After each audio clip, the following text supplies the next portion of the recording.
Hello good morning everyone. Madhya Pradesh के daily current affairs में 24 से लेके 25 दिसंबर के सारे महत्वपूर्ण करंट अफेयर्स की बात करेंगे हम। अगर आप हमारा प्रीमियम कंटेंट लेना चाहें ले सकते हैं, डिस्क्रिप्शन में लिंक मिल जाएगा, या फिर आप मुझे इस नंबर पर व्हाट्सएप कर सकते हैं। 6 मंथ का जो एडिशन है वो अवेलेबल है, ये अगर आप लेना चाहें ले सकते हैं। नेक्स्ट जो 6 मंथ का एडिशन है वो हमारा जनवरी 2021 में आएगा। इसके अलावा मंथली अगर आप लेना चाहें तो ये मंथली भी आप मैगजीन ई बुक के फॉर्म में ले सकते हैं, इसकी पीडीएफ आपको मिलेगी। इसके अलावा ये कुछ और नोट्स भी हैं, ये भी आप ले सकते हैं। कल 4 प्रश्न हमने पूछे थे कि कुषाण वंश के वासुदेव प्रथम का तांबे का सिक्का कहाँ से प्राप्त हुआ है। दूसरा प्रश्न था मध्य प्रदेश खजुराहो में स्थित लक्ष्मण मंदिर का निर्माण किस शैली में कराया गया था। निम्नलिखित में से मध्य प्रदेश के किस जिले में देवर कोठार के स्तूप स्थित हैं। चौथा प्रश्न था मध्य प्रदेश में वायु परिवहन का प्रारंभ इंदौर और किस शहर के बीच में किया गया था। तो रोहित विश्वकर्मा ने जवाब दिया है जबलपुर, जो तेवर था पहले से कुषाण वंश के वासुदेव प्रथम का तांबे का सिक्का प्राप्त हुआ है। इसके अलावा मध्य प्रदेश का जो शहडोल है वहां से कुषाण शासकों के 757 सिक्के प्राप्त हुए हैं। इससे पता चलता है कि इनका शासन कहीं ना कहीं मध्य प्रदेश में था। कुषाण वंश का जो संस्थापक है वो कुजुल कडफिसेस था। ठीक है, यहाँ पे अगर बात करें दूसरे प्रश्न की, तो मध्य प्रदेश के खजुराहो में स्थित लक्ष्मण मंदिर का निर्माण पंचायतन शैली में कराया गया था। भगवान विष्णु को समर्पित इस मंदिर का निर्माण 930 से 950 ईस्वी के मध्य यशोवर्मन ने करवाया था। तीसरा है मध्य प्रदेश के रीवा में देवर कोठार के स्तूप स्थित हैं। बौद्ध धर्म से संबंधित स्तूप मौर्य काल में विकसित हुए थे। ठीक है, यानी कि मौर्य काल यानी प्रमुख रूप से जो अशोक था उसके कार्यकाल में ये स्तूप विकसित किए गए थे। चौथे प्रश्न का आंसर है ग्वालियर। मध्य प्रदेश में वायु परिवहन का प्रारंभ इंदौर और ग्वालियर के मध्य प्रारंभ किया गया था। मध्य प्रदेश में वायु परिवहन की जो शुरुआत है वो 26 जुलाई 1948 को हुई थी। ये डेट याद जरूर रखिए, 26 जुलाई 1948। ठीक है, ये इस प्रकार की जो डेट्स हैं वो एग्जाम में पूछी जाती हैं। एक और कैलाश विश्वकर्मा ने थोड़ा सा डिटेल में इसका आंसर किया है। कुषाण वंश के राजा वासुदेव प्रथम के सिक्के तेवर से मिले हैं। यह पश्चिमी चीन की यूनी नामक 5 कबीलाई शाखाओं में से एक थे। कुषाण वंश का शासक संस्थापक कुजुल कडफिसेस था। इसके सिक्के विदिशा से मिले हैं। कुषाण वंश का प्रतापी राजा कनिष्क था। ये सर्वश्रेष्ठ सम्राट इनका माना जाता है। वासुदेव कुषाण वंश का अंतिम शासक था। वशिष्ठ के उत्तराधिकारी हुनिष्क के सिक्के शहडोल और हरदा में मिले हैं। भेड़ाघाट से 2 मूर्तिलेख और बौद्ध प्रतिमाएं भी मिली हैं। दूसरे का आंसर है पंचायतन शैली। लक्ष्मण मंदिर से प्राप्त एक अभिलेख से पता चलता है कि चंदेल वंश की 7वीं पीढ़ी के यशोवर्मन ने खजुराहो में वैकुंठ विष्णु का एक मंदिर बनवाया था। मंदिर का नामकरण मंदिर के निर्माता यशोवर्मन के उपनाम लक्ष्मण के आधार पर हुआ था। ये 930 से 950 ईस्वी के मध्य बना था। तीसरे का आंसर रीवा है। देवर कोठार के स्तूप मध्य प्रदेश के रीवा में स्थित हैं। वर्ष 1982 में इसकी खोज की गई थी। यह स्तूप लगभग 2000 साल पुराने हैं। ऐसा कहा जाता है कि बौद्ध धर्म के अनुयायियों ने इनका निर्माण करवाया था। स्तूप को सम्राट अशोक के शासनकाल का बताया जाता है। मिट्टी से बने 3 बड़े स्तूप और 46 विभिन्न पत्थरों से कटे हुए छोटे स्तूप यहाँ पर मिले हैं। 5000 साल पुरानी चट्टानी गुफा भी यहाँ पर मिली है। देवर कोठार एक प्रतिष्ठित रीवा पर्यटन स्थलों में से एक पुरातात्विक स्थल है। और अभी मैंने आपको जैसा कि बताया कि उज्जैन में भी जो इस तरीके की चीजें हैं वो बसाहट के वहाँ पर साक्ष्य काफी मिले हुए हैं। तो इनका भी कल ही मैंने आपको पिछले वीडियो में बताया था। चौथे का आंसर है ग्वालियर। वायु परिवहन का प्रारंभ 26 जुलाई 1948 को इंदौर से ग्वालियर के मध्य प्रारंभ किया गया था। मध्य प्रदेश में 2 अंतर्राष्ट्रीय, 3 घरेलू हवाई अड्डे और 33 हवाई पट्टियां स्थित हैं। राज्य के 5 हवाई अड्डे जो हैं उनमें आपका मंडीदीप, पीथमपुर, मालनपुर, मनेरी और खजुराहो। ठीक है, इसके अलावा 1953 में Indian airlines corporation, air India international corporation की स्थापना हुई थी। 1981 में छोटे शहरों में परिवहन सेवा हेतु पवन हंस की स्थापना हुई। राज्य का एकमात्र कान्हा किसली राष्ट्रीय उद्यान है जहां पर हवाई पट्टी है। मध्य प्रदेश का प्रथम हवाई अड्डा देवी अहिल्याबाई होलकर अंतर्राष्ट्रीय हवाई अड्डा है जो इंदौर में स्थित है। भोपाल में जो हवाई अड्डा है वो आपका राजा भोज हवाई अड्डा के नाम से, राजा भोज एयरपोर्ट, ठीक है, के नाम से प्रचलित है। ठीक है, नाम आपको पता होना बहुत ज़रूरी है, ये नाम एक्चुअल में एग्जाम में पूछ लेते हैं। ठीक है, इसके अलावा हवाई पट्टियाँ भी बहुत सारी हैं, कुछ गवर्नमेंट की भी हैं, कुछ प्राइवेट भी हैं, तो ये इतना डिटेल में जाने की आपको ज़रूरत नहीं है। मध्य प्रदेश का जैसे इंदौर है, इंदौर आपका इंटरनेशनल एयरपोर्ट है। ठीक है, इसके अलावा भोपाल भी एक तरीके से इंटरनेशनल एयरपोर्ट हो गया है। ठीक है, तो ये भी अपने को ध्यान रखना है। आज के लिए आपके प्रश्न है, मध्य प्रदेश सरकार के द्वारा सूक्ष्म लघु एवं मध्यम उद्योग विकास नीति को कब लागू किया गया था? दूसरा प्रश्न है, मध्य प्रदेश में अयोध्या योजना किस पंचवर्षीय योजना के अंतर्गत प्रारंभ की गई थी? साथीदार अभियान किस वर्ष प्रारंभ किया गया था? चौथा जो प्रश्न है, डाकू का बेटा किस साहित्यकार की रचना है? तो ये 4 प्रश्नों का जवाब आपको कमेंट करके बताना है। ठीक है गाइज, अभी जो जेल प्रहरी का एग्जाम हुआ है, ये कुछ कमेंट्स मेरे पास आए हैं कि all the questions came from the jail Prahari police exam you taught, यानी कि ज़्यादातर जो करंट अफेयर के प्रश्न आए हैं, कई लोगों को ऐसा लग रहा है कि प्रश्न यहाँ से नहीं है। एक्चुअल में हमारा जो वीडियो प्लस पीडीएफ का जो कंटेंट है, उसमें से ही सारे प्रश्न, जैसे अभी एक थैंक्स माँ अभियान चलाया गया था, धन्यवाद माँ अभियान के नाम से प्रश्न पूछा गया है, ये हमने वीडियो में तो नहीं था, लेकिन हमारी पीडीएफ में इसको शामिल किया गया था। ठीक है, ऐसे ऐसे बहुत सारे प्रश्न हैं जो डायरेक्ट वीडियो से और पीडीएफ से आए हैं। इसके अलावा एक मध्य प्रदेश स्पोर्ट्स अवार्ड्स 2020 का मैंने बनाया था, इसमें से हालांकि आपने पढ़ लिए होंगे, लेकिन फिर भी इसको एक बार आप डिटेल में पढ़ लें, क्योंकि यहाँ से भी काफ़ी क्वेश्चंस आपको एग्जाम में मिल रहे हैं। इसके अलावा नियुक्तियों से संबंधित प्रश्न या कुछ पुराना MPGK है जो हमने पहले पढ़ाया था, उससे भी काफ़ी प्रश्न एग्जाम में पूछे जा रहे हैं, तो वो वीडियो आप MPGK की प्लेलिस्ट में जाके उसको देख सकते हैं। साल 2019 का जो करंट अफेयर है वो बहुत कम पूछा जा रहा है फिलहाल, लेकिन 2020 का करंट अफेयर जो है वो ज़्यादा पूछा गया है जेल प्रहरी के एग्जाम में। इसके अलावा इंडिया का जो करंट अफेयर है वो भी जेल प्रहरी के एग्जाम में ज़्यादातर पूछा जा रहा है, तो ये अपना कवर करके रखिए, आगे आने वाले एग्जाम में भी इस तरीके के प्रश्न आपको देखने को मिल सकते हैं। दूसरा, मैंने आपको बताया था कि MPGK और MP करंट पे ज़्यादातर फोकस अब व्यापम करने वाला है। ये पिछले साल एक न्यूज़ ऐसी आई थी, तो आप सबसे पहले MPGK और MP करंट को अपना पूरा करें, उसके बाद फिर आप नेशनल GK भी पढ़ें। चलिए स्टार्ट करते हैं। पहला प्रश्न है, हाल ही में किस शहर में स्थित वेधशाला को विश्व स्तरीय संस्थान के रूप में विकसित करने के निर्देश दिए गए हैं? तो ये उज्जैन में स्थित वेधशाला है, जिसको विश्व स्तरीय संस्थान के रूप में विकसित करने के जो निर्देश हैं वो महर्षि पतंजलि संस्कृत संस्थान के चेयरमैन इंदर सिंह परमार, जो मध्य प्रदेश के स्कूल शिक्षा राज्य मंत्री भी हैं, स्वतंत्र प्रभार। ठीक है, इन्होंने उज्जैन में स्थित वेधशाला को विश्व स्तरीय संस्थान के रूप में विकसित करने के निर्देश अभी हाल ही में दिए। इससे अंतर्राष्ट्रीय पर्यटन को बढ़ावा मिलेगा और दुनिया भारत के प्राचीन इतिहास, संस्कृति और विज्ञान से भी परिचित हो सकेगी। इसका ये प्रमुख रूप से इसका ये उद्देश्य है। इन्होंने शासकीय आदर्श संस्कृत विद्यालय उज्जैन को महाकालेश्वर वैदिक शोध संस्थान में विलय करने के निर्देश भी दिए हैं। ये भी आपका मोस्ट इंपॉर्टेंट करंट अफेयर है। इसके अलावा भोपाल शहर का जो पंचशील नगर है, इसको संस्कृत भाषा बोलने वाले नगर के रूप में विकसित करने के निर्देश भी इन्होंने दिए हैं। इन्होंने ऐसा कहा है कि हर जिले में कम से कम एक नगर, एक शहर ऐसा होना चाहिए जहां पर ज़्यादातर जो लोग हैं वो संस्कृत में कन्वर्सेशन करें। ठीक है, वो संस्कृत में अपनी बातें रखें। ठीक है, इनका ऐसा मानना है, तो आगे हो सकता है इस प्रकार की कोई पॉलिसी गवर्नमेंट लेके आ सकती है। अगला प्रश्न है, हाल ही में प्रधानमंत्री कृषि सिंचाई योजना अंतर्गत भूजल से सिंचाई योजना के लिए कितने रुपए की प्रशासकीय स्वीकृति दी गई है?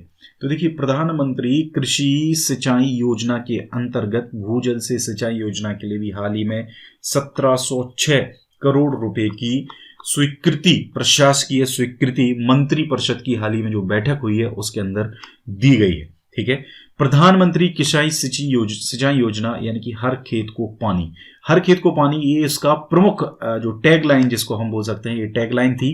ठीक है, और इसका मेन उद्देश्य भी यही था कि हर खेत को पानी मिले। ठीक है, इसमें राज्यांश जो है वो 682 करोड़ 40 लाख 40 हजार रुपए का रहेगा। ठीक है, इस योजना में मध्य प्रदेश के 5 जिले, ध्यान रखिए, मंडला, डिंडौरी, शहडोल, उमरिया और सिंगरौली, ये सारे के सारे जो जिले हैं वो ईस्टर्न हैं। ठीक है, यानी कि पूर्वी जिले हैं। ठीक है, अगर हम मंडला को थोड़ा सा छोड़ें, मंडला थोड़ा सा ईस्टर्न भी है, साउदर्न भी है, बाकी आपका जैसे डिंडौरी हो गया, शहडोल हो गया, उमरिया हो गया, सिंगरौली हो गया, ये सभी जिले क्या हैं आपके मध्य प्रदेश के पूर्वी जिले हैं। देखिए मैप जरूर याद रखिए, मध्य प्रदेश का मैप जानना बहुत ज़्यादा जरूरी है, क्योंकि अब आजकल प्रश्न बहुत घुमा के पूछे जाने लगे हैं। तो इन 5 जिलों का चयन जो है करके भू जल स्रोतों से बोरवेल निर्मित कर 62,135 हेक्टेयर क्षेत्र में सिंचाई सुविधा उपलब्ध कराई जाएगी। अब थोड़ी सी बात कर लेते हैं हम प्रधानमंत्री कृषि सिंचाई योजना के बारे में। तो यहां पे अगर हम बात करें तो प्रधानमंत्री कृषि सिंचाई योजना जो है केंद्र और राज्य सरकार के समन्वय वाली योजना है। इसकी शुरुआत 1 जुलाई 2015 को प्रधानमंत्री नरेंद्र मोदी ने करी थी, ठीक है।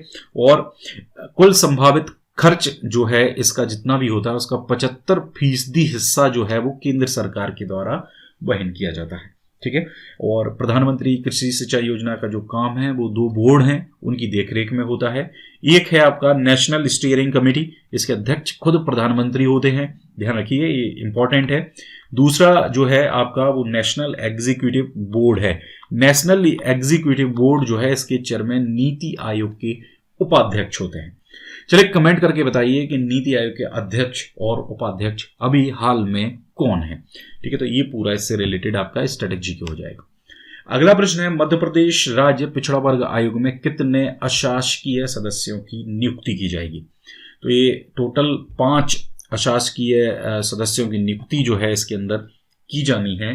और मंत्री परिषद जो है वो मध्य प्रदेश की, उसने हाल ही में ये डिसाइड किया है कि मध्य प्रदेश राज्य पिछड़ा वर्ग आयोग का गठन और संरचना किस संबंध में निर्णय लिया गया है। मतलब इसका गठन से रिलेटेड और इसकी संरचना से रिलेटेड एक निर्णय लिया गया है।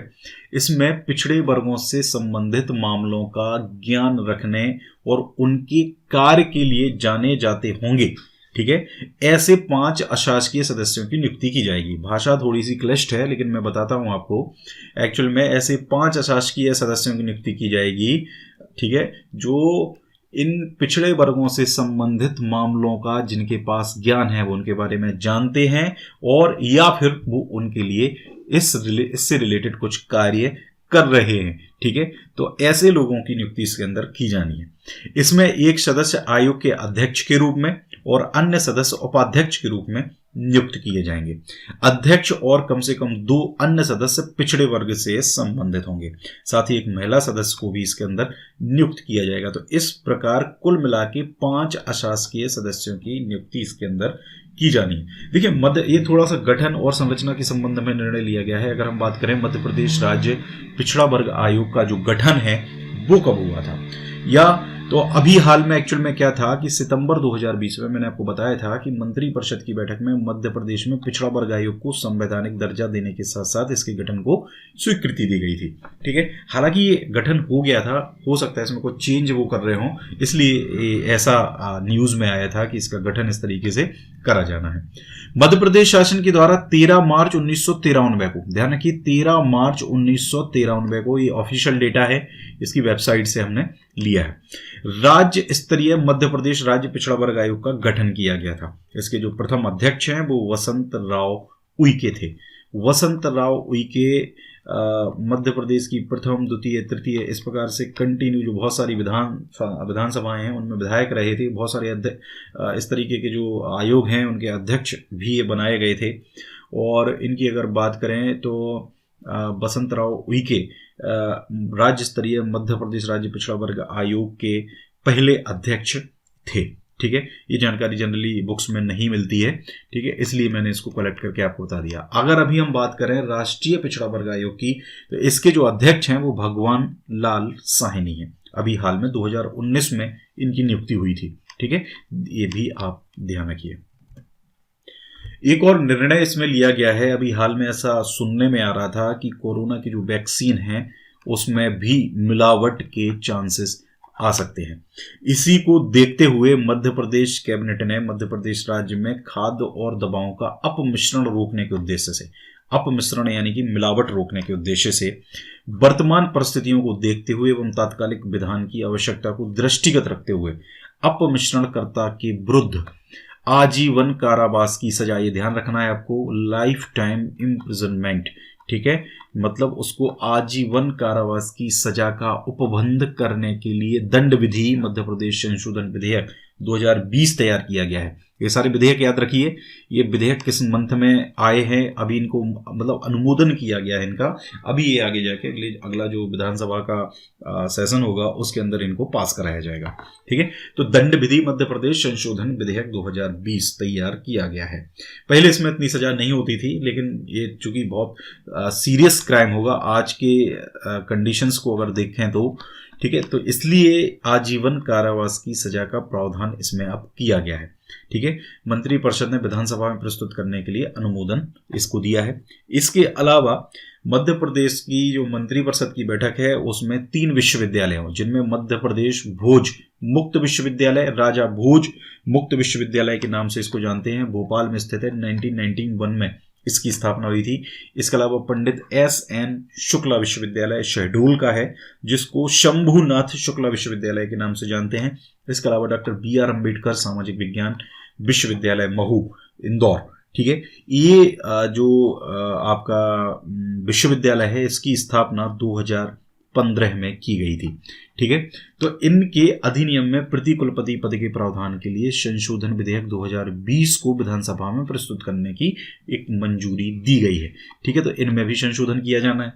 मंत्रिपरिषद ने मध्य प्रदेश निजी विश्वविद्यालय स्थापना एवं संचालन संशोधन विधेयक 2020, मध्य प्रदेश सिंचाई प्रबंधन में कृषकों की भागीदारी संशोधन विधेयक 2020, मध्य प्रदेश मोटर स्पिरिट उपकर संशोधन विधेयक 2020, हाई स्पीड डीजल उपकर संशोधन विधेयक 2020 और मध्य प्रदेश कराधान अधिनियमों की पुरानी बकाया राशि का समाधान विधेयक 2020 जो है इसको अनुमोदन दिया है। अब ये विधानसभा में पुनः स्थापित करने की इनकी सहमति दी जाएगी और विधानसभा में इन संशोधनों को पास किया जाएगा। तो आपको ये विधेयकों के नाम एटलीस्ट यहाँ पे अभी पता होना चाहिए कि अभी हाल ही में इनमें से किन संशोधन विधेयकों को पास किया गया है। तो ये नाम बहुत ज्यादा जरूरी है आपके लिए इसको जानना। अगला प्रश्न है, प्रधानमंत्री किसान निधि के अंतर्गत मध्य प्रदेश के कितने किसानों के खाते में राशि अंतरित की जा रही है? तो प्रधानमंत्री किसान निधि के अंतर्गत आज की डेट में ही, यानी कि आज जो आपको पता है पूर्व प्रधानमंत्री भारत रत्न स्वर्गीय अटल बिहारी वाजपेयी की जयंती है 25 दिसंबर। आज का दिन मध्य प्रदेश सरकार जो है वो स्वशासन दिवस के रूप में मनाती है।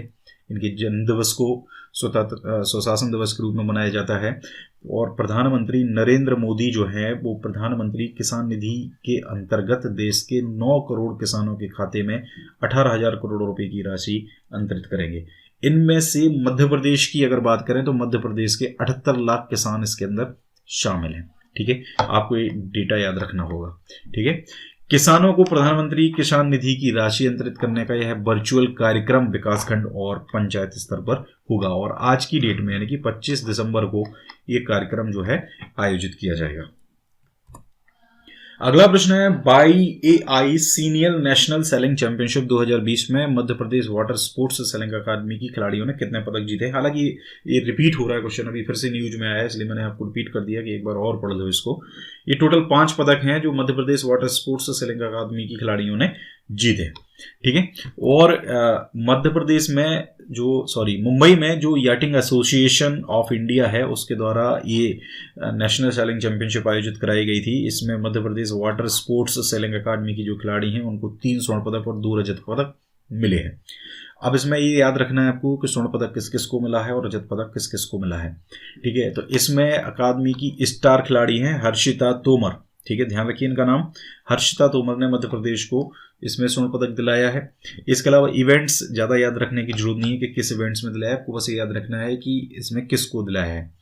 एक खिलाड़ी हैं एकता यादव और रितिका दांगी। ठीक है, इनकी जोड़ी ने मध्य प्रदेश के लिए स्वर्ण पदक अर्जित किया है, तो इस तरीके से 2 स्वर्ण पदक हो गए।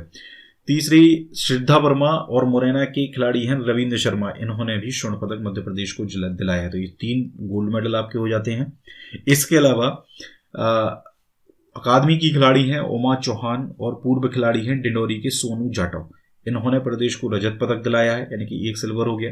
दूसरा शीतल वर्मा और वंशिका परिहार की जोड़ी ने 1 और रजत पदक मध्य प्रदेश को दिलाया है, तो 2 सिल्वर मेडल इस तरीके से मध्य प्रदेश के पास हो जाते हैं। तो 3 गोल्ड और 2 सिल्वर, कुल मिला के कितने 5 मेडल्स जो हैं वो मध्य प्रदेश को इसके अंतर्गत मिले हैं। ठीक है, तो ये ध्यान रखिए। तो गाइस, ये पूरा था हमारा आज का करंट अफेयर्स का वीडियो पे ज़्यादा से ज़्यादा लाइक करिए, कमेंट करिए वीडियो पे। Thank you very much.